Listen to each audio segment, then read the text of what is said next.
The mess hall of the IGS Harmony fell silent as Commander Zefkar of the Vorthan Empire entered, his forearms carefully maneuvering his meal tray despite the advanced prosthetic that had replaced his lower left limb 3 cycles ago.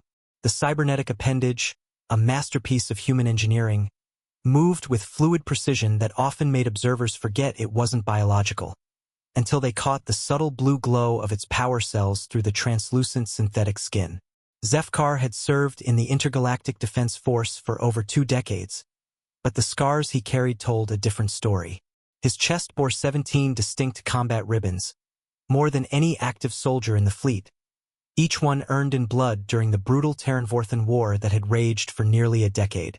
The most prominent scar, however, was the one that ran from his cranial ridge down to his secondary jaw. A jagged line that pulsed with a faint bioluminescent glow when he was deep in thought or disturbed by old memories. The veteran's compound eyes, each containing thousands of individual lenses, swept across the crowded mess hall. Young soldiers from dozens of species clustered around tables, their conversations a mixture of galactic common and their native tongues. Most were new recruits, barely out of their respective military academies, with pristine uniforms and eager expressions that reminded Zefkar of himself before the war. "Commander," called out Lieutenant Tegesis, a young Kellian whose chitinous exoskeleton still showed the healing marks from the recent skirmish near the Rigel system. His mandibles clicked nervously as he approached. "The new recruits have been asking about the humans again. They keep hearing stories in the barracks, but, well, most of us think they're just war propaganda. Exaggerated tales to boost morale." Zefkar's massive frame, nearly 3 meters tall and built like a living tank, cast a shadow across the nearby tables as he slowly turned to face the lieutenant. His compound eyes shifted to observe the group of fresh-faced soldiers huddled around Table 7. The composition was typical of the new integrated units. Vorthans like himself with their 4 arms and armored hide, the insectoid Kellians with their razor-sharp mandibles, crystalline Nexari whose bodies refracted light in beautiful patterns, and even a few of the rare gaseous ethereals contained within their sleek mechanical suits. Exaggerated. Zefkar's voice carried the weight of someone who had witnessed the unthinkable and lived to tell about it. The words seemed to hang in the air like a dangerous chemical, causing nearby conversations to halt mid-sentence. "Young ones, gather around. Let me tell you about the species that nearly broke our empire." The recruits eagerly abandoned their meals and formed a circle around the grizzled commander as he settled into his reinforced chair. Standard furniture couldn't support a fully grown Vorthan's weight. His remaining 3 natural arms moved with practiced efficiency, while the prosthetic remained perfectly still, its sensors constantly scanning the environment for threats that no longer existed. "I earned this," Zefkar said, his natural right arm tracing the luminescent scar that dominated his face. "Fighting humans, not in some glorious space battle with plasma cannons and void shields, but in the mud and blood of Kepler 442b, a world that had no name before the war. They called it the graveyard after we were done with it." The commander's voice dropped to a whisper that somehow carried more authority than a shout. "Before I tell you about humans, you must understand something fundamental about warfare. Every species in this galaxy fights according to their nature. Kellians swarm with overwhelming numbers. Nexari use their light manipulation abilities for devastating energy attacks. Ethereals phase through matter to strike from impossible angles. Vorthans like myself rely on our natural armor and superior strength." He paused, his compound eyes reflecting the overhead lights like thousands of tiny stars. "But humans fight like they're insane. And the truly terrifying part is that they're not insane at all. They're just human." The mess hall had gone completely quiet now. Even the veteran soldiers at distant tables had stopped eating to listen, their faces grim with recognition of what was coming. "Every story you've heard about humans is true," Zefkar continued, his prosthetic arm finally moving to rest on the table with a soft mechanical whir. "Every impossible feat, every act of seemingly suicidal bravery, every tale of their impossible endurance and their terrifying capacity for both love and violence. But the stories you've heard? They're not exaggerated."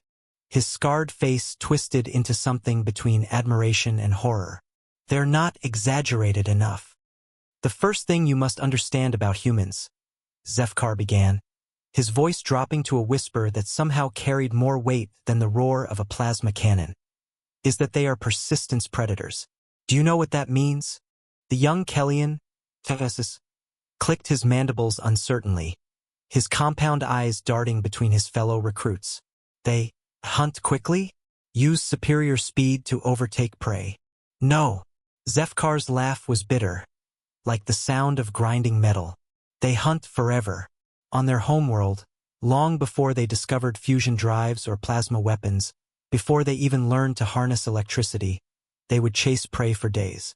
Not hours, not cycles. Days. They would follow herds of creatures larger, faster, and stronger than themselves until those creatures literally collapsed and died of exhaustion. The commander's prosthetic arm whirred softly as he gestured, painting invisible pictures in the air. Picture this, a human barely 8 meters tall, weighing perhaps 80 kilograms, chasing a creature that outweighs him by 10 times. The creature runs, using its superior speed to put kilometers between itself and this seemingly pathetic predator. But the human just keeps coming. Hour after hour, day after day, following tracks, following scent, following some internal compass that defies explanation. A young Nexari recruit, her crystalline form shimmering with confusion and disbelief, spoke up. That's completely inefficient. Why not use tools? Traps? Ranged weapons? Any civilized species would develop better hunting methods. Oh, they did that too, Zefkar replied, his scarred face reflecting the mess hall's lights in disturbing patterns. But this is about understanding what they are at their core. Their persistence isn't just a hunting technique. It's woven into their very DNA. It's how they think, how they fight, how they love, how they hate. The commander's compound eyes grew distant, and the bioluminescent scar on his face began to pulse with a faint, rhythmic glow, a sign that he was accessing memories too painful to recall without physical manifestation. During the siege of Kepler 442b, I watched a human soldier, call sign Tracker, pursue a Vorthan strike team across an entire continent. This wasn't some enhanced super soldier or cybernetic warrior. This was Corporal James Mitchell, a baseline human from the agricultural world of New Kansas. He was wounded, bleeding from shrapnel wounds that would have killed most species. His squad was dead, his equipment was destroyed, and he had no supplies beyond what he could scavenge. The mess hall had gone completely quiet. Even the automated food dispensers seemed to hum more softly, as if the machines themselves were leaning in to listen. The strike team he was pursuing consisted of 12 elite Vorthan commandos, warriors bred for combat, each one capable of crushing a human with their bare hands. They had full equipment, air support, and detailed knowledge of the terrain. They should have escaped easily. Zefkar's natural arms clenched into fists as he continued. For 6 full rotations, Mitchell followed them. He didn't stop to sleep. He learned to run while unconscious, a technique they call microsleep. He didn't stop to eat. He consumed whatever he could find while moving, including things that would poison most other species. He didn't stop to tend his wounds. He let them bleed and heal as they would, adding his own blood to the trail he was following. An ethereal recruit, its mechanical voice translator crackling with static, asked, "Surely the Vorthan commandos could have simply killed him when he caught up?" "That's the terrifying part," Zefkar whispered. "He didn't catch up to them all at once. He caught up to them one by one, as they collapsed from exhaustion. We found the strike team's bodies scattered across 30 kilometers of jungle. Mitchell had picked them off individually as they fell behind their formation, too tired to fight, too tired to run, too tired to do anything but accept death.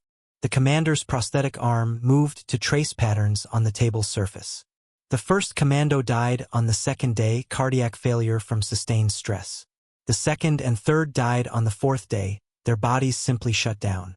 By the 6th day, the remaining commandos were hallucinating, stumbling through the jungle like walking corpses.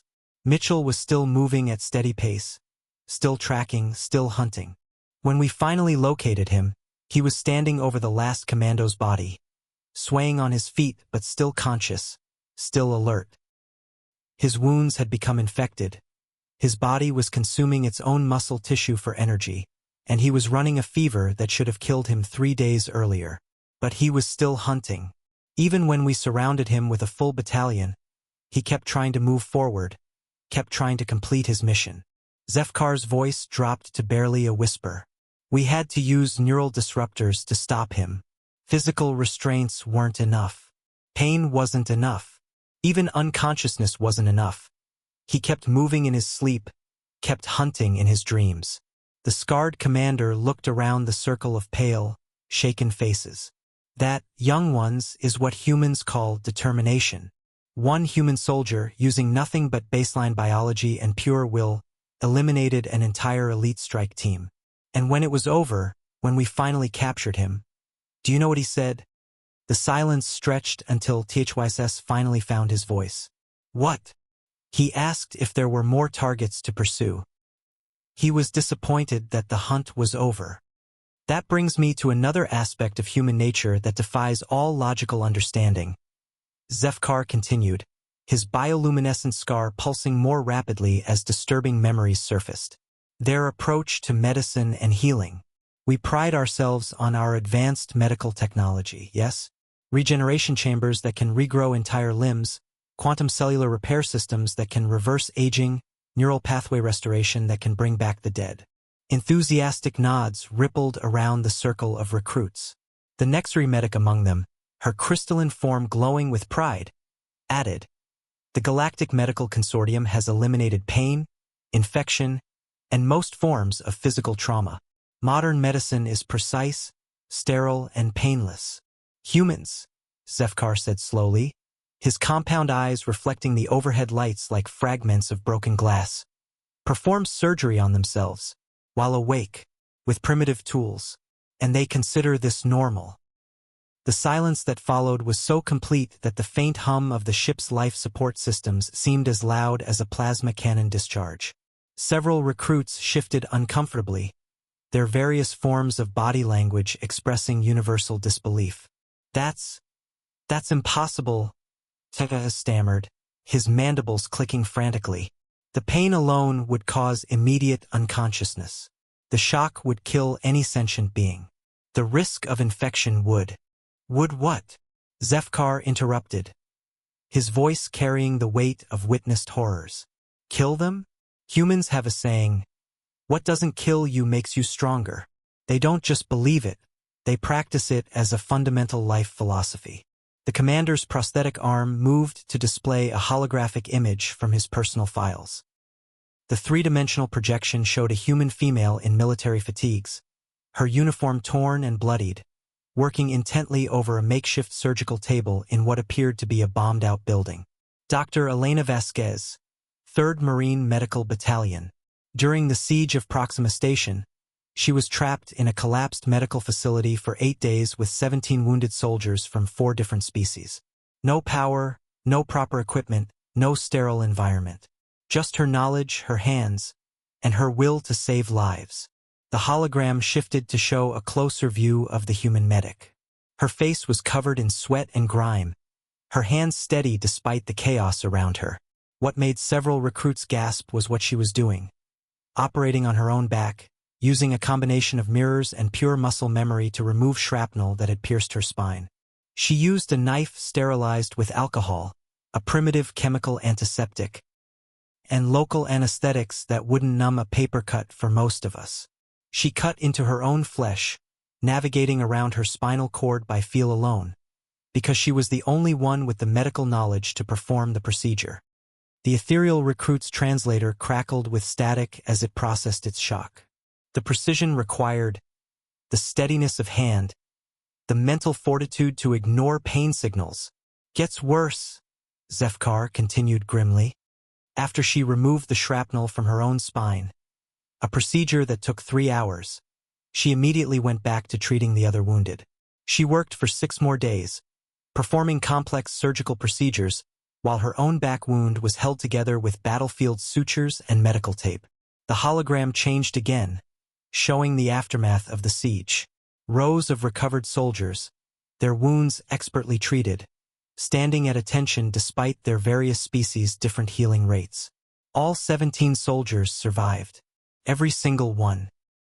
She saved 4 Vorthan heavy infantry with crushing injuries, 6 Kellian scouts with severed limbs, 3 Nexari with shattered crystal matrices, 2 Ethereals with compromised containment systems, and 2 humans with injuries that should have been fatal. A young Vorthan recruit, his 4 arms trembling slightly, asked, "But surely this was an exceptional case? An extraordinary individual?" Zefkar's laugh was hollow. "That's what I thought too, until I learned about human medical training. They practice on corpses, dead bodies of their own species. They deliberately expose themselves to diseases to build immunity. They inject themselves with weakened pathogens as children. They call it vaccination, and they consider it routine preventive care." The commander's prosthetic arm whirred as he gestured to his own mechanical limb. "When humans develop cybernetic replacements, they don't just accept them, they improve on them. They upgrade their bodies voluntarily, replacing perfectly functional organic parts with mechanical ones for enhanced performance. They view their own bodies as machines to be optimized rather than sacred vessels to be preserved. But the most terrifying aspect of human medicine," Zefkar continued, his voice dropping to a whisper that seemed to echo in the silence, "is their approach to pain. Most species have evolved sophisticated pain management because pain serves no purpose once injury is recognized. Humans? They use pain as a diagnostic tool. They stay conscious during procedures specifically to feel what's happening to their bodies." The hologram shifted to show a field hospital during the war. Human medics working without protective gear, their hands covered in various species' blood, treating wounds that would traumatize most military surgeons. I watched a human combat medic reattach a Kellian's severed antenna using nothing but battlefield sutures and determination. The Kellian was screaming. Their antennae are incredibly sensitive. But the human medic was humming while she worked. Humming, like she was performing routine maintenance on a vehicle rather than emergency surgery on a living being. Zefkar's compound eyes focused on each recruit in turn. The antenna not only reattached but regained full functionality. The Kellian's own medical team said it was impossible. The nerve damage was too extensive. But the human medic had somehow reconnected individual nerve fibers using techniques that our medical computers couldn't replicate. And when it was over, he continued, when the surgery was complete and the patient was stable, the human medic collapsed. She had been working with 3 broken ribs, internal bleeding, and a concussion. She had postponed treating her own injuries until everyone else was safe. The scarred commander leaned back in his chair, his prosthetic arms servos whirring softly. That's when I realized that human medicine isn't about technology or equipment. It's about their refusal to accept death. They don't just treat injuries, they declare war on mortality itself. And they're winning. You want to know what truly terrifies me about humans? Zefkar asked, his voice taking on a tone that made even the veteran soldiers at distant tables stop their conversations and listen.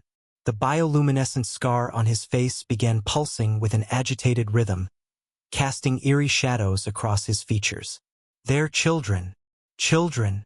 Jesus clicked his mandibles in confusion, his compound eyes reflecting genuine bewilderment. But young ones are helpless across all civilized species. They require protection, careful nurturing, controlled environments. Human children are born helpless.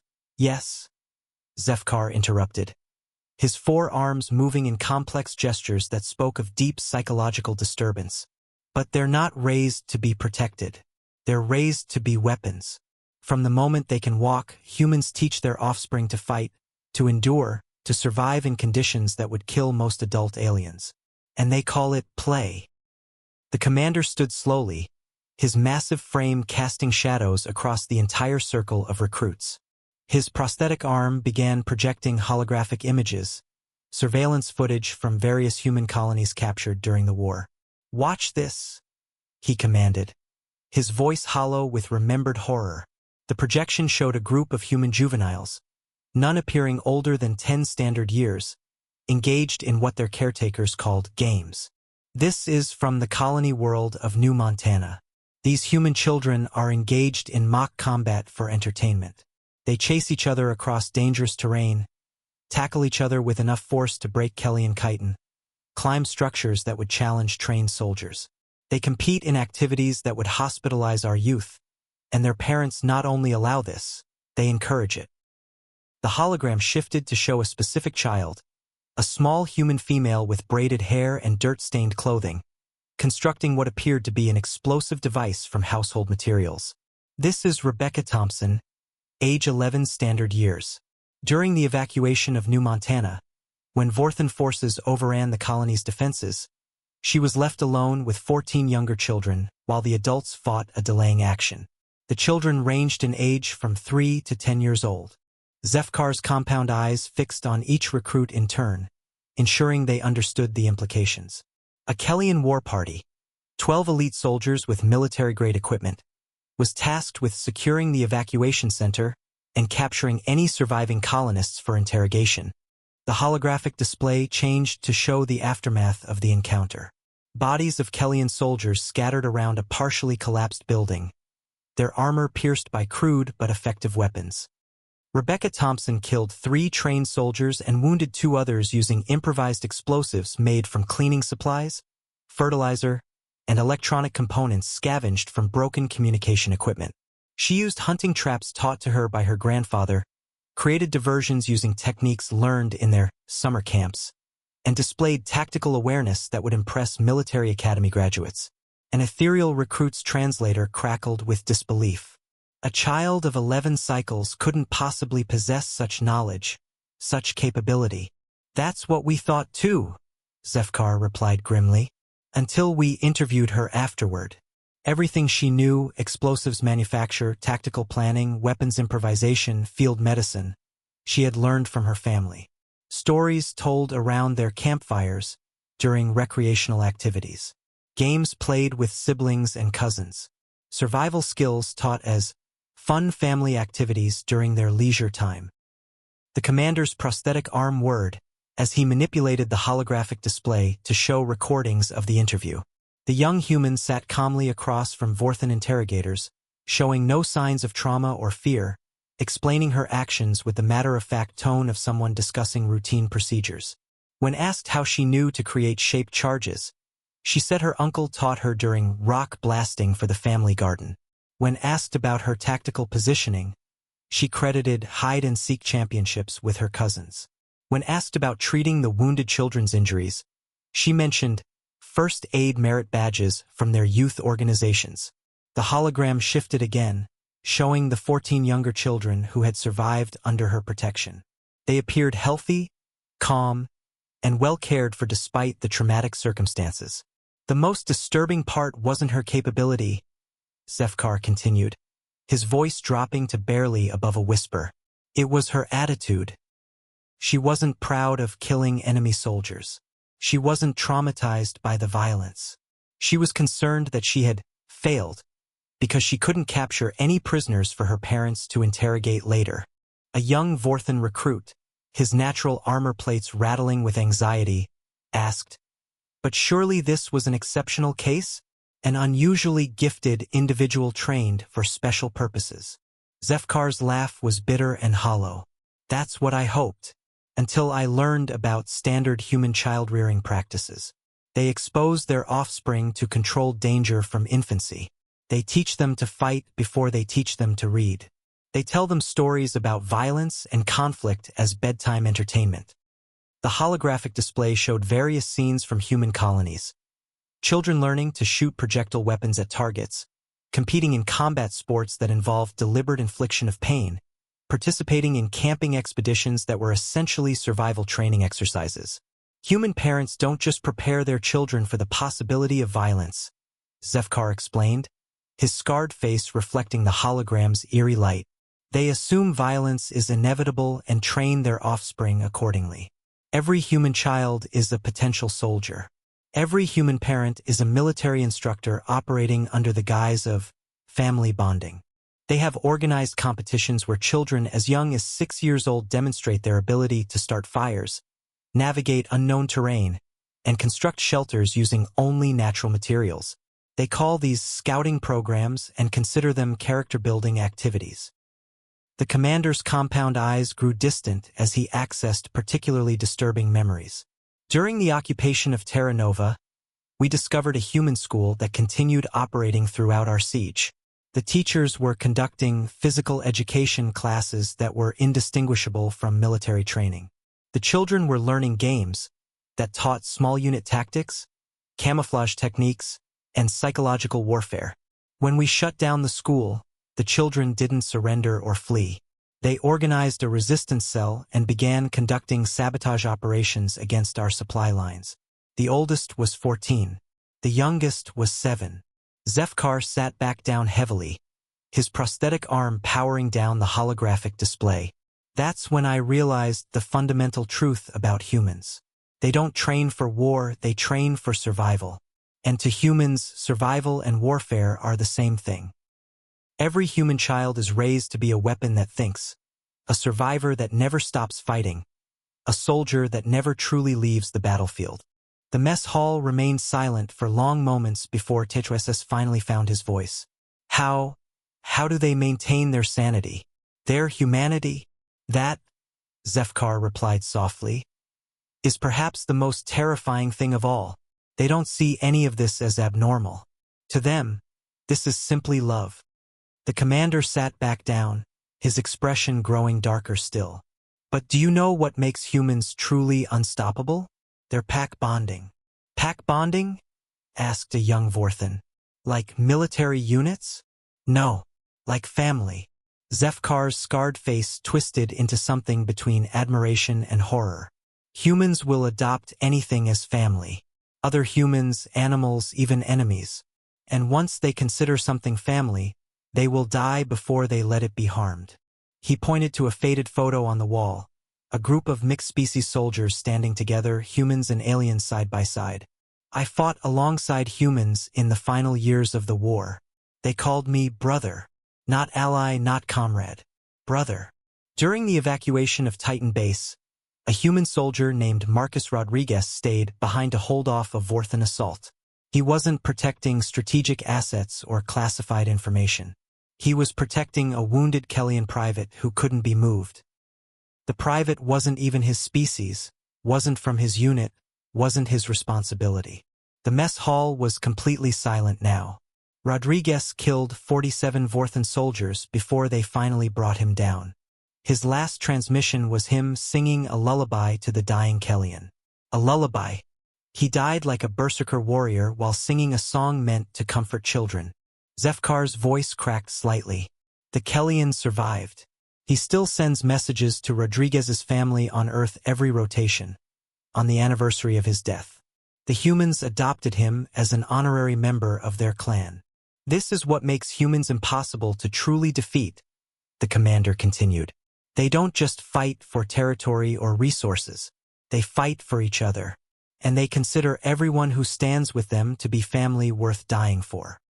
Zefkar's compound eyes dimmed as he accessed the most classified and disturbing memories in his neural implants. The bioluminescent scar on his face began pulsing in a slow, ominous rhythm that cast eerie shadows across the mess hall. When he spoke again, his voice carried the weight of witnessing something that had fundamentally changed his understanding of what sentient beings were capable of. Which brings me to the darkest aspect of human nature, he whispered, the words seeming to leach warmth from the air around him. Their capacity for vengeance. And I want you to understand, this isn't anger, it isn't rage, it isn't even hatred. It's something far worse. It's justice filtered through an alien mind that calculates differently than any other species in the galaxy. The recruits exchanged nervous glances. Even in the integrated military, stories of human retribution were spoken of in hushed tones, classified at levels that most soldiers would never access. Humans have a concept they call proportional response, Zefkar continued, his prosthetic arm activating its holographic projector to display tactical charts and star maps. In theory, it means meeting force with equal force, responding to aggression with measured retaliation. In practice, their definition of proportional defies all logical calculation. The hologram shifted to show the Kepler 394 system, a routine star system with 3 inhabited worlds and standard Vorthan patrol routes. Red markers began appearing across the display, indicating military installations and civilian populations. During the 8th year of the war, Vorthen High Command authorized Operation Crimson Tide, a standard intelligence gathering mission targeting human research facilities. The objective was to capture human scientists and extract information about their weapons development programs. Zefkar's natural arms moved across the holographic controls, zooming in on a small research station orbiting the system's second planet. Research Station Echo 7. 43 personnel, mostly civilian scientists with a minimal security detail. Standard intelligence protocols. Infiltrate, interrogate, extract data, eliminate witnesses. The commander's voice grew hollow as he continued. The strike team was led by war champion Krextar, one of our most experienced operatives. 12 elite commandos, full stealth equipment, overwhelming tactical advantage. The operation should have been completed within 2 hours with minimal resistance. The holographic display showed the research station's layout, with red indicators marking the strike team's entry points and movement patterns. Everything proceeded according to plan. The security detail was neutralized, the scientists were secured for interrogation, the data cores were being downloaded. A perfect military operation. Zefkar paused, his compound eyes reflecting the hologram's light like fragments of broken glass. There was one detail that intelligence had overlooked. Among the research personnel was Dr. Emily Patterson, a xenobiologist studying Vorthen physiology for medical purposes. She had brought her 8-year-old daughter, Sophie, to the station for Take Your Child to Work Day, a human tradition where children observe their parents' professional activities. The silence in the mess hall became absolute. Several recruits had stopped breathing entirely, sensing the approaching horror.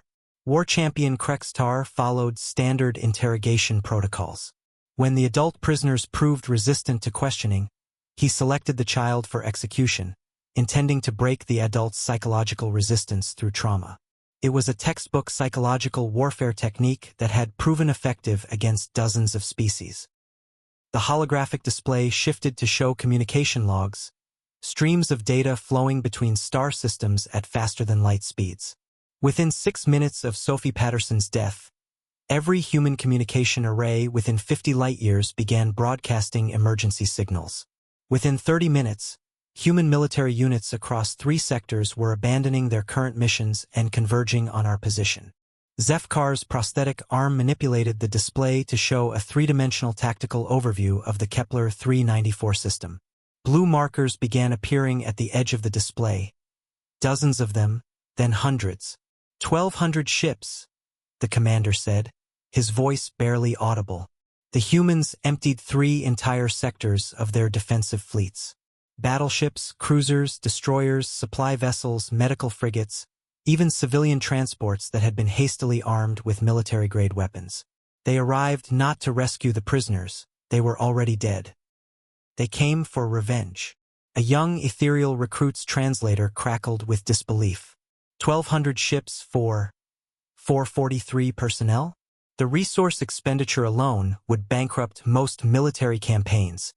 You still don't understand, Zefkar interrupted. His scarred face twisted with remembered terror. They didn't come for 43 people.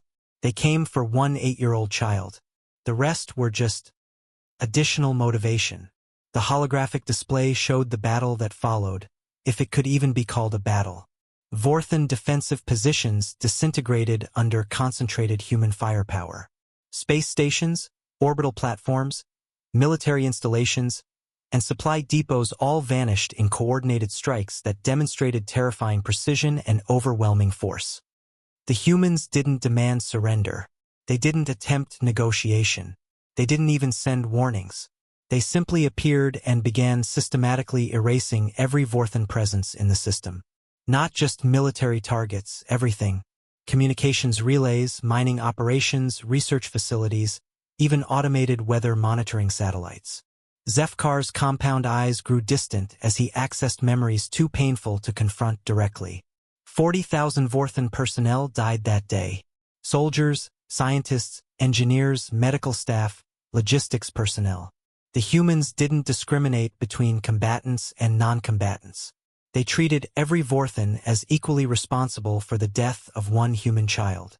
The hologram shifted to show the aftermath, a star system stripped of all Vorthan presence, with human ships methodically destroying even debris that might have contained useful salvage. When it was over, when every Vorthan installation had been reduced to expanding clouds of superheated gas, the humans broadcast a message on all military frequencies. Not a threat, not a demand, just a simple statement. This is what happens when you harm our young. Remember this. The commander's prosthetic arm powered down the holographic display, leaving the mess hall in the dim illumination of standard lighting. The message was transmitted in 47 different languages and included detailed tactical analyses of their attack patterns, casualty reports, and resource expenditure calculations. They wanted us to know exactly what they were capable of, exactly what it cost them, and exactly how little they cared about the price. Zefkar's voice dropped to barely a whisper. The war lasted 2 more months after Kepler 394. Not because we couldn't continue fighting, but because every Vorthan commander, every military strategist, every political leader came to the same inescapable conclusion. Humans would sacrifice their entire civilization, burn their own worlds to ash, and spend every life they had to avenge their dead. We surrendered not because we were defeated, but because we realized that humans considered mutual annihilation an acceptable outcome if it meant punishing those who harmed their family. They were willing to lose everything to ensure we lost more. The mess hall remained silent for long moments before Tetris finally found his voice. How do you make peace with a species like that? Zefkar's scarred face reflected infinite sadness and hard-won wisdom. Very carefully, and you never, ever give them a reason to remember what they're capable of. The commander looked around the table at the pale, shaken faces of the recruits, their various forms of physiological distress painting a universal portrait of beings confronted with truths too large to fully comprehend. His compound eyes lingered on each young soldier, Kellians with their mandibles clicking in agitation, Nexari whose crystalline forms had dimmed to barely perceptible glows, Ethereals whose containment suits hummed with increased power consumption as their gaseous forms roiled with anxiety, and Vorthans whose natural armor plates had instinctively sealed into defensive positions. You asked me if the stories about humans were exaggerated, Zefkar said, his voice carrying the weight of accumulated nightmares and hard-won wisdom. The truth is far more terrifying than mere exaggeration. The stories aren't embellished, they're censored. What I've told you tonight represents only the incidents that our psychological evaluation boards have deemed safe for general military consumption. He stood slowly, his prosthetic arm whirring softly as it compensated for his movements. The bioluminescent scar on his face had settled into a steady, pale glow that cast his features in stark, unsettling relief. Every story I've shared with you is documented fact, recorded in our military archives, verified by multiple independent sources and cross-referenced with human records obtained during post-war intelligence sharing agreements. But they're not the worst things I've witnessed humans do. They're simply the ones I'm psychologically stable enough to discuss and clearance authorized to reveal. The mess hall had fallen into a silence so complete that the ambient sounds of the ship, air recyclers, gravity generators, distant engine harmonics, seemed amplified to an almost unbearable degree. Even the veteran soldiers at distant tables had abandoned their meals entirely, their attention focused on words that carried the authority of lived experience. The classified archives contain incident reports that our xenopsychology department has labeled cognitohazardous. Information so fundamentally disturbing to non-human psychology that exposure can cause permanent mental damage. There are human actions so alien, so incomprehensibly brutal and simultaneously compassionate, that most species literally cannot process them without suffering psychological collapse. Zefkar's prosthetic arm activated its holographic projector one final time, displaying the mixed species photograph that had hung on the mess hall wall. Humans and aliens standing together in battle-worn armor, their arms around each other's shoulders in unmistakable brotherhood. But here's the most important truth I can share with you, he continued, his voice softening for the first time during the entire recounting. All of that persistence, all of that terrifying medical determination, all of that pack bonding, all of that apocalyptic fury, all of that impossible love and loyalty. It's pointed away from us now. Permanently. Lieutenant Titwasis, his mandibles clicking with barely controlled anxiety, managed to find his voice. Commander, if humans are so terrifying, if they're capable of such incomprehensible actions, why do we serve alongside them now? How can we trust them? How can we sleep knowing they're on the same ships, fighting in the same units? Zefkar's expression transformed, the harsh lines of remembered trauma softening into something approaching peace. Because, young one, humans aren't our enemies anymore. They're our family. And there is nothing in this galaxy more dangerous than a human who considers you an enemy, and nothing safer than being under the protection of a human who calls you brother. He gestured toward the photograph, his compound eyes reflecting the holographic light like stars scattered across a night sky. That image was taken 3 days before the Battle of Titan Base, where Marcus Rodriguez died protecting ZACTH. Look at their faces, really look. Those humans aren't just fighting alongside aliens. They're fighting for their chosen family. They've extended their terrifying capacity for love and protection to include us. The commander's prosthetic arm manipulated the holographic display to show additional images. Humans and aliens working together in medical facilities, sharing meals in recreation areas, celebrating victories and mourning losses with equal intensity across species lines. The human next to me in that photograph, Sergeant Maria Santos, once spent her entire shore leave learning Vorthan traditional poetry so she could recite memorial verses at my nephew's funeral. She memorized 4 hours of complex linguistic patterns in a language that human vocal cords can barely approximate, because she wanted to honor my family's traditions. Zefkar's voice grew stronger, more confident. During the integration process, humans didn't just accept alien allies, they adopted us. They learned our languages, studied our cultures, adapted their food preparation to accommodate our dietary requirements, modified their recreational activities to include our physical capabilities and limitations. The holographic display shifted to show training footage from the early integration period. Humans patiently teaching alien recruits human tactical doctrines while simultaneously learning alien techniques, creating hybrid strategies that combine the best aspects of multiple species approaches to warfare. They've shared their medical knowledge, saving millions of alien lives with techniques we never imagined. They've shared their psychological support systems, helping veterans of dozen species process trauma and integrate into peaceful society. They've shared their child-rearing philosophies, creating new educational programs that prepare multi-species youth for cooperation rather than conflict.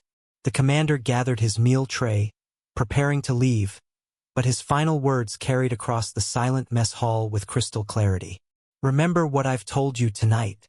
Fear humans if you must. Fear is a reasonable response to their capabilities. Respect them always. Respect is the only appropriate response to their achievements. But if you're ever fortunate enough to earn their trust, if you're ever blessed enough to be adopted into their impossible, expanding definition of family, guard that relationship with your life. His scarred face reflected infinite gratitude mixed with lingering awe. Because once humans call you family, they'll guard your life with theirs. They'll teach your children alongside their own. They'll mourn your dead and celebrate your victories. They'll share their food, their stories, their knowledge, their hopes, and their dreams. As Zefkar walked toward the exit, his prosthetic leg clicking softly against the deck plating, his final words echoed in the profound silence. Sleep well tonight, young soldiers. Somewhere out there, human sentries are standing watch so you can rest safely. Human engineers are maintaining the systems that keep you alive. Human doctors are perfecting techniques that might save your life tomorrow. And if we're very fortunate, if we prove ourselves worthy of their impossible trust, they'll continue to call us brothers and sisters. The veteran paused at the threshold, his massive frame silhouetted against the corridor lighting. You've learned the most important lesson in the galaxy tonight. It's not that humans are the strongest species or the smartest or the most technologically advanced. They're simply the most human. And sometimes, when you're facing the darkness between the stars, when you're confronting threats that dwarf individual understanding, when you need someone who will never stop fighting for what they love, His compound eyes reflected one final time in the dim light. Sometimes, being human is the most powerful thing of all. The young soldiers sat in stunned silence long after the commander had gone, finally understanding why the war had ended not with conquest or defeat, but with adoption.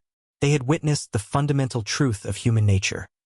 A species so terrifying in their capacity for violence and so infinite in their capacity for love that the only rational response was to ensure you never became their enemy, and to hope with every fiber of your being that you might someday become their family.